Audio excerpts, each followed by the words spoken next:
Welcome to Invest in Yourself, the Digital Entrepreneur Podcast. Join the podcast mogul Phil Better as he interviews successful entrepreneurs that make their living in the digital world. Now, let's join your host, Phil Better, and his special guest today on Invest in Yourself, the Digital Entrepreneur Podcast. Ladies and gentlemen, welcome back to Invest in Yourself, the Digital Entrepreneur Podcast. I am, of course, your host with the most, Phil Better. And today's guest, I am very, very happy to have because I have 1,000 questions regarding this subject because, as my fans know, I don't really have all that great fashion. But my guest today is a former fashion designer with over 10 years of experience in the industry, a published author, and co-founded a great product for people who are not sure how to become fashion sensible by this great platform called Style Space. Ladies and gentlemen, I'm pleased to have Jenny Eversole on the podcast. Jenny, welcome to the show. Hey, thanks, Phil. Thanks so much for having me and for talking shop about entrepreneurship. And I love what you're doing and like the guests that you bring onto your show. It's really great. It's a great resource as an entrepreneur. Yeah, I love it because it allows for people not only to know about the vast different ways of entrepreneurship you can have right now online, but also accessible tools for entrepreneurs that want to build their business. I have these amazing entrepreneurs that can help. Like the fashion industry, as most people know, is incredibly cutthroat and insane. And that's just what we see on the outside, not even knowing behind the doors. But I want to know, how did the fashion world call to you? So that's a very interesting question. I was not really that type of person that was cutthroat, Devil Wears Prada type person that was drawn to go and work for a big fashion house. However, I did love designing things. I have an art background. My mom is an artist. My dad is a business person, and they made really crazy children. To both worlds. So yeah, all of my family were all entrepreneurs. There's 6 kids, and my parents and all of us are all entrepreneurs. And we kind of just most of us did the corporate route at some point, but we all just kind of like were drawn to entrepreneurship for so many reasons, just like our personalities. I think we just have to run our own ships and do our own idea, like get it out in the world. So I was organic farming for a year. This is where my entrepreneurship journey came. Like I was in the corporate world for nearly a decade and learned a lot of great things. And then I just felt like really overworked and underappreciated. Yeah. You know the story. It's a common one I hear in my entrepreneurial stories. I just felt like I needed a severe detox, and I went on an organic farm journey for an entire year. And I literally lived among Amish communities, and not like on their farms, but like I would go and butcher pigs with Amish people, literally.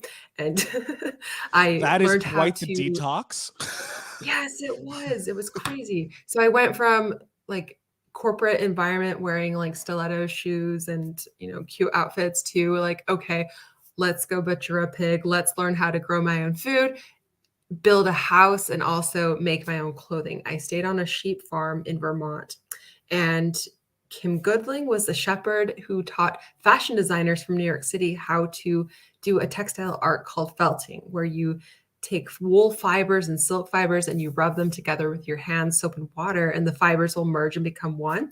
And so I learned this technique and developed my own style and became a very well-known felt artist, a textile artist. I published my own book on it.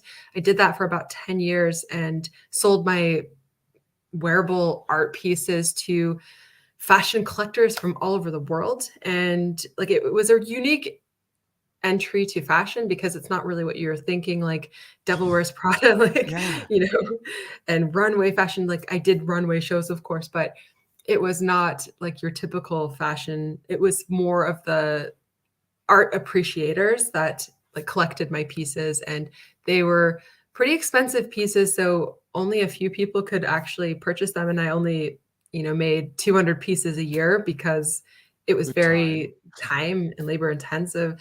And I loved that journey. It was such a really precious time in my life where I like learned about entrepreneurship, just I didn't even know how to start a business. I basically just had to make a phone call to my family, like, how do I start a business? Like, just go to the town hall and like register your business. It's super easy. And I just learned that you just have to ask questions to the right person. And there's always a person or Google who can answer your question. And so I learned so much in that aspect. And then um, the way that I started Style Space, which is the current company that I have Yeah. now.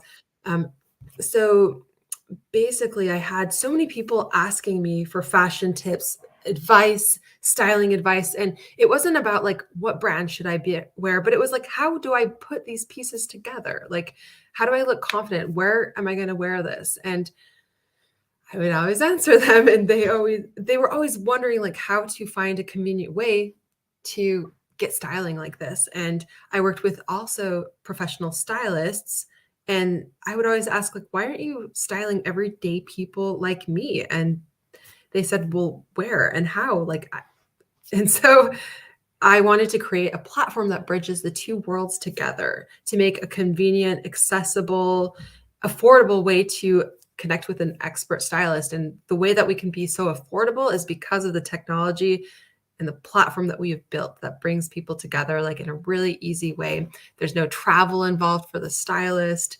There's no meeting point for the individual. Like you don't have to go and drive to Macy's, for example, to go and like look through the looks that a traditional stylist would do. Everything's virtual. And that is the new way that people are shopping for their beauty products and also their style. And so the I do have a story behind how I actually got the idea for Style Space if you're interested. Oh, I'm always interested because this You're will always interested. what's Okay. see the stories that entrepreneurs bring to it will inspire someone else because I love the fact that you're building this platform where you have these professional stylists that usually cater to higher end individuals because those are the people who usually can afford to travel or pay for someone to come travel, accessing Mhm. to the average Joe in essence or average Jane pretty much, right? And so Yeah. these average Janes can then take I hate the term average Jane, but the everyday person can then take their style and feel elevated for x amount of money a Mhm. month or something like that because they have access to these people who cater to the rich, the people, the elite, if you will, and now they Mhm. can become and feel because as science has proven, like the start when you start to feel something, you start Mhm. to think it and you start to create it. So if I can start looking and feeling like $1 million at 99.99 a month, then I'm going to start acting like I'm $1 million and I'll end up attracting it. I love it. So yes, I want to hear the story 100%. because I'm Yes. pretty sure you're going to inspire someone else to create a different type of platform that can. Honestly, like, you basically just summed it up, Phil. Like, Oh, ultimately, like, we become the best versions of ourselves when we present ourselves in the best light. And, like, the way you think, the way you feel is what you ultimately become, and the kinds of opportunities you will attract because of it. So back up 5 years, I have twin girls, and when they were born, I, for the first time, did not feel like myself. Like, my body was just so different. My role was different too. Like, I'm trying to run this fashion label, and I'm also trying to like take care of newborn twins that were like there were complications in the birth, and so I was a wreck. overwhelmed. You were at the end of your rope. You're like, I don't know how I'm doing anything, but I'm Yeah, surviving, and that's all that matters right now. yeah, And and on so many top of people it, you're are. dealing with the emote. Like I knew my Yeah, sister had a relatively easy birth with my nephew, and I know how she felt afterwards. And I can only yeah, imagine adding on it's the top of it the worst. complication, plus you're running this label, plus you just don't feel like you're. Wow. No, yeah, and I was basically invited to come on TV and represent my fashion collection, and I said, Okay, sure." And then I'm like, "Well, what in the world am I going to wear? I am a fashion designer. I should know these things, but styling is a completely different art." And so I called my sister, who is a stylist, and I said, "Alicia, how am I going to go and do this thing? It's in 2 hours. I have to go to the studio still. Like, style me." And so she told me like what to wear, what colors would look best on me, uh, the makeup. I should wear as well. She's like, add a little bit more highlight there. And she guided me through the whole process, and also hair. And in 30 minutes, I was a transformed individual. And like my confidence literally returned. My like who I was came back. And that person was a little bit lost for like the 3 months post delivering twins.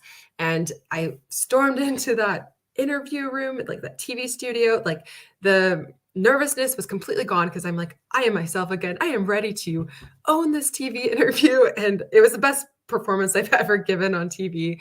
And I came away with an idea, like if this could make such a difference for me, someone who actually has like style and fashion consciousness, like, and that's where the idea came from. And like it's quite similar to what I was doing before, where in fashion I just wanted to help people look and feel their ultimate best versions of themselves. And if that was through a tool of like a really beautiful art piece that they're wearing on their bodies, that was how I did it. But now I want to reach a much broader audience through a platform like our Style Space.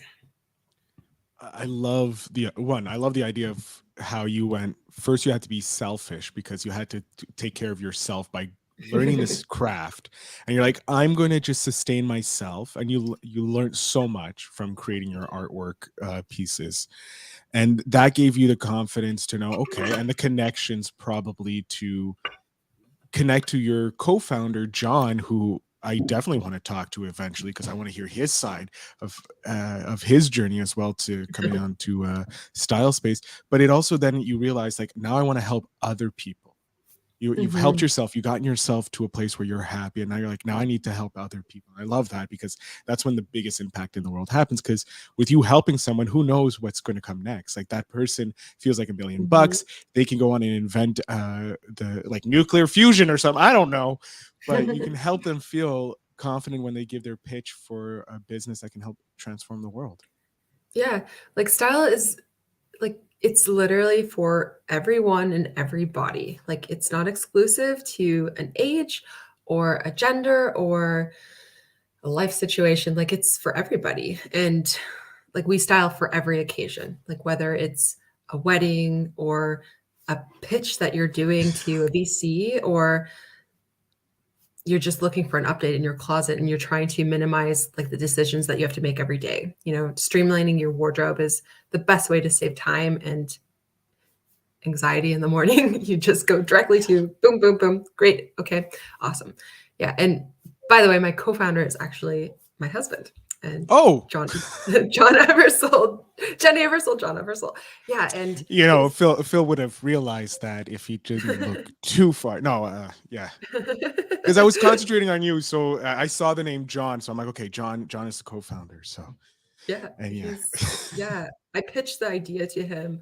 And he just thought, wow, why didn't you tell me this earlier? Because I had shelved the idea because I was just so busy with fashion and design and doing all my shows. And he's like, and finally, like when COVID canceled all of my fashion shows, I was able to like entertain this idea again. And I just pitched it to him on our 5th wedding anniversary. And we were supposed to be in Japan, but instead we were eating pizza by the river in Germany. We live in Germany. We're expats living in Germany. And yeah, basically there was no other place to eat but outside by the river because everything was closed.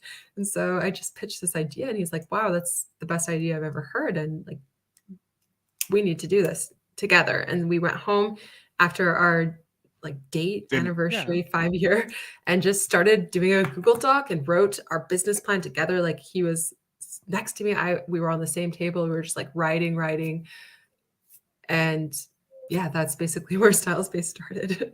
I love it. Again, it's another great story, like a couple building a business together, strengthening.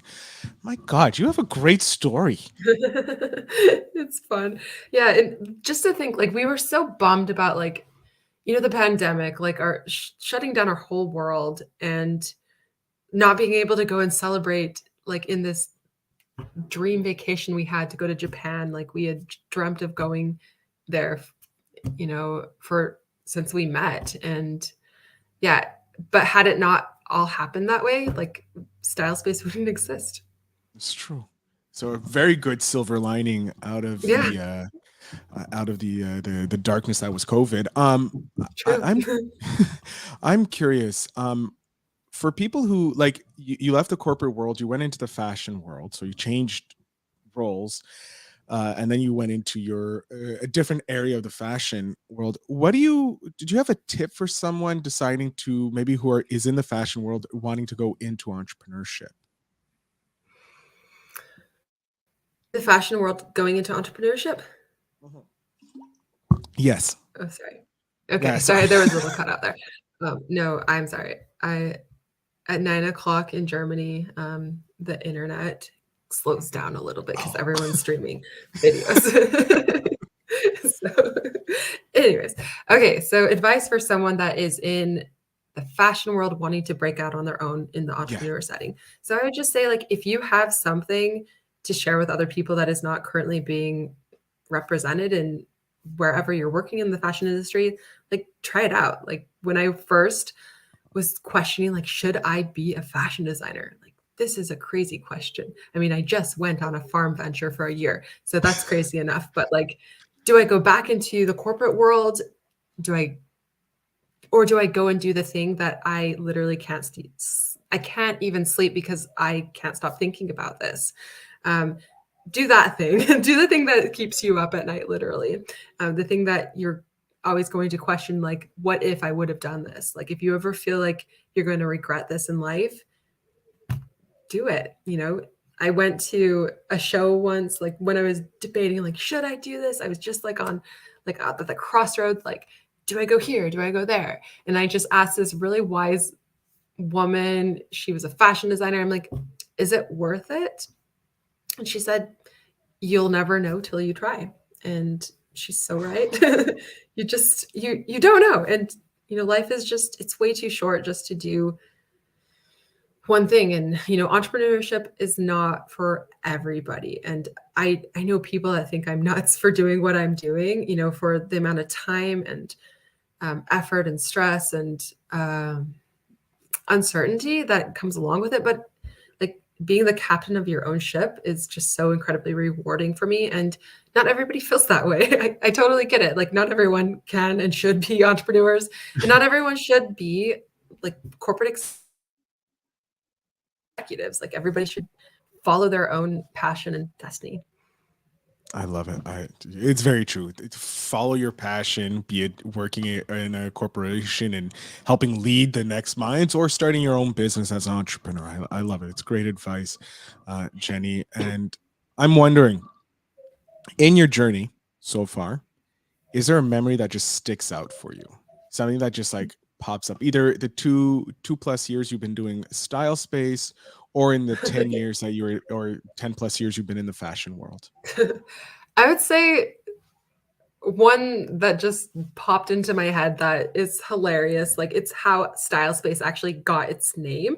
And I brainstormed for days. Like, as I was continuing to do my fashion designs, like I was preparing for a show that would kind of close up like that chapter of J Hill Felt, which was my fashion label. And I was brainstorming, like, what's the name of this thing gonna be? And I'm like, fashion, style, space together. And I would just throw out all these different names. And then I looked it up, like on the trademark website, because that was like the criteria. Like, it had to be able to be trademarkable.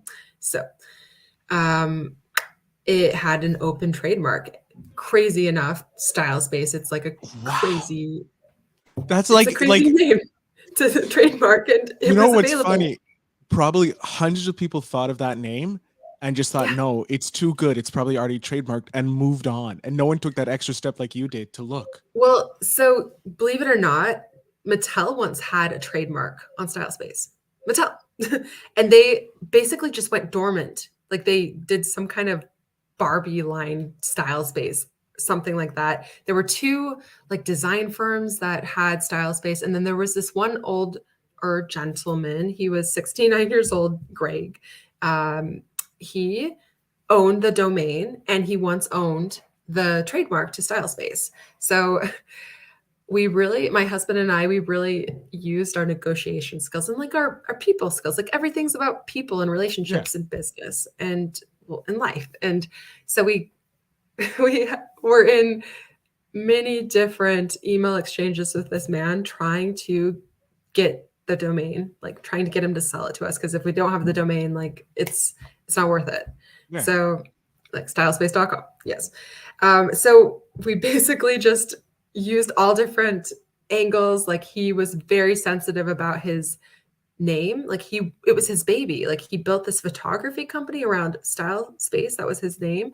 And he wanted to know like our character, who we were, like what we were going to do with his name. Like, are you going to like live up to this name? And we had to like throw out every card. Like, I'm like, I'm a fashion designer. He's like, check. I used to do fashion photography. And my husband's like, I'm a veteran. And he's like, thank you for your service to our country, sir. Like, Wow. he was Yeah. Like, and he's like, what are you going to do with Style Space? I'm like, I'm so sorry, but I can't tell you. Like, we're still in the works of developing Style Spaces. So it's like when we were like still just figuring brainstorming, but out, yeah, figuring it out. And yeah, we basically had to, prove explain, yourself. prove ourselves. And yeah, and he also, he was really skeptical about technology and he would not let us use a broker service to Wow. exchange the website. And so, like, not a small amount of money, we had to basically write a check for a personal check and hope that he would cash it in good faith. He also was taking a chance on us too. We could have written a bad check. And basically, we had to just go online or go over the phone and exchange like this domain. Like, they have a whole process of doing it. And yeah, it was a really funny process, but like it really solidified the importance of relationships to me. Like that was like the way that we started Style Space out. And we realized like if we want to get anywhere with this business, we have got to put people first and like their motives and what makes them tick. Yeah, that is a great lesson. One, that's an amazing story. Like, if you guys went through all that to get the name, then what are you going to do? How far are you going to go for the clients of your service to help them succeed and reach the goals that they Mhm. want? So that's not a testimonial for how far you guys are willing to go. I don't know what is, but I love how this gentleman who owned the domain wanted to make sure that you would take care of it as if it was his Mhm. child. Because It to a was, lot yeah. of because yeah, he probably over like 69 years, probably not 69 years, but nearly 30 years, probably had that domain and was Yes. He bought it like in the late 90s. Like he was the first one to jump on it. Like it was and jeez. the fact that he, like, was not doing anything with it anymore, and he had been given other offers that he just wasn't ready to commit to. Like, it was really serious, like, when he and I kind of felt that way about my last company, though it was really successful, like, I can't do both, Mhm. I was the sole designer and CEO of my fashion label, and so, unless I teach someone my technique and take hours and a lot of investment, like Jay Hillfeld is just going to be a hobby basically. So yeah, but that was hard for me to let that go. But I really had to close that chapter like permanently, like shut the door in order to step into the new chapter. And I feel like there's so many different life chapters. And after I wrote my book, that was like it was award winning, best selling, like people really loved it. And it was kind of my way to give back to the design and the fashion community so that like I didn't die, like with the next chapter. And it was kind of like my mic drop. I'm like, okay, drop my book, take it, you can learn anything you want. I literally put all of my techniques in this book. And Wow. if you want to be a felter or a designer like I did, if you went step by step through, these tutorials in the book, you can learn as well. So that was like my way to, give back to the community and yeah, just not completely let it go. But yeah, it's hard to move on to the next chapter, but it's necessary if you want Yeah. to take that next step. It's true. I love that. Oh, such wisdom already in this episode. I love it. Like this whole episode, I'm just gonna clip, like just 5 minute clips of this whole episode. Jenny, we're coming to the end. I hate it because I have to say goodbye to you, and I hate saying goodbye to you. But before we do, we're gonna do the seeker question, and Okay. I enjoy this because it does play on with what happened earlier in your life, with you switching roles to find out because you were burnt out. But how do you like to recharge your energy now? It's a good question. There's so many ways that I do and should and don't and sometimes do. Yeah, my best recharger though, if I'm just having like a completely like off day, nature. Like we live really close to the forests. Like there's forests all over Germany. It's very green here, and I challenge anyone, like if you don't feel like a better person or feel better after a half an hour walk in the forest, like I don't know what's going to make you feel better. Like it's True. well, the Japanese actually call it forest bathing. You know, the doctors prescribe a forest bath or a forest walk, you know, for people's mental health and wellness. So that's one way that I do. Um, Also going for a run, getting moving, like get the endorphins going, be with family, be with friends. That's mostly what recharges me. I love it. I love it. Jenny, I'm going to jump off screen here. I'm going to give you the last 5 minutes here. Please let my audience know how they can jump on Style Space, how they can connect with you if they have style questions or if they have questions about jumping from the fashion world into the entrepreneurial world. So the floor is yours. Thanks. Yeah, so stylespace.com is where you can come to learn about your personal style.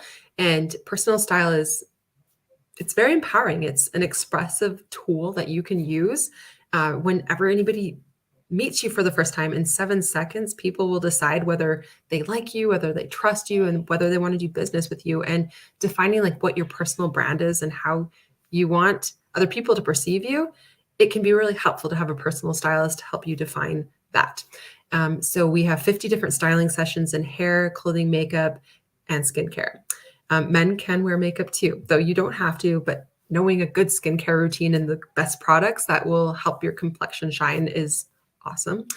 And the 50 different styling sessions can be anything from like simplifying your wardrobe, elevating it, dressing for a special occasion.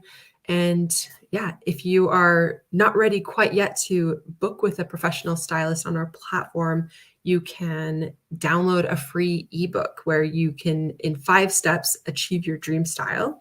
So we go through different style essentials and wardrobe essential items that you can have. So that's my tips and advice. I love it. I'm going to go download the book right now. Okay. It's going to make my life a lot, and I'm pretty sure my girlfriend's going to be very happy with me elevating my style to the next level. So she's not too like, "Why are you wearing that? We can't go outside." Change. The gift gives all around, not just to you. Your loved Jenny, ones. yes, it's definitely going to be one. Jenny, I want to thank you so much for being on the show, sharing your Thanks. story. To my audience, make sure you check out the links down below. It's to Style Space as well as to the free resources that Jenny was talking about. It's if you're an entrepreneur, you need to take your style to the next level. So why not use some of the free resources that people are willing to give you? And as always, remember to invest in yourself.